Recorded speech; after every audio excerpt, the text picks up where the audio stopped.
Genesis 2. Thus the heavens and the earth were completed in all their vast array. And by the seventh day God had finished the work he had been doing, so on that day he rested from all his work.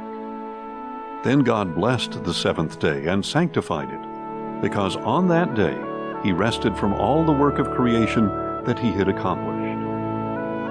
This is the account of the heavens and the earth when they were created, in the day that the Lord God made them. Now no shrub of the field had yet appeared on the earth, nor had any plant of the field sprouted. For the Lord God had not yet sent rain upon the earth, and there was no man to cultivate the ground. But springs welled up from the earth, and watered the whole surface of the ground. Then the Lord God formed man from the dust of the ground, and breathed the breath of life into his nostrils, and the man became a living being. And the Lord God planted a garden in Eden in the east, where he placed the man he had formed. Out of the ground the Lord God gave growth to every tree that is pleasing to the eye and good for food. And in the middle of the garden were the tree of life, and the tree of the knowledge of good and evil. Now a river flowed out of Eden to water the garden, and from there it branched into 4 headwaters. The name of the first river is Pishon.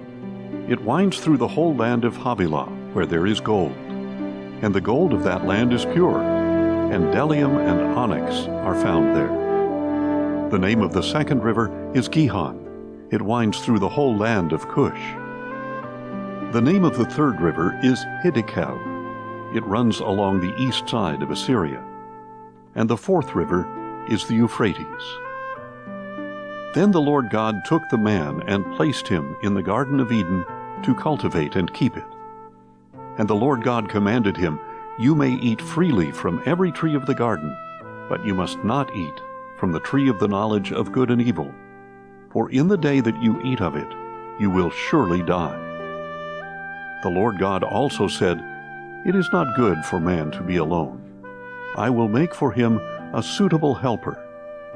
And out of the ground the Lord God formed every beast of the field and every bird of the air, and he brought them to the man to see what he would name each one.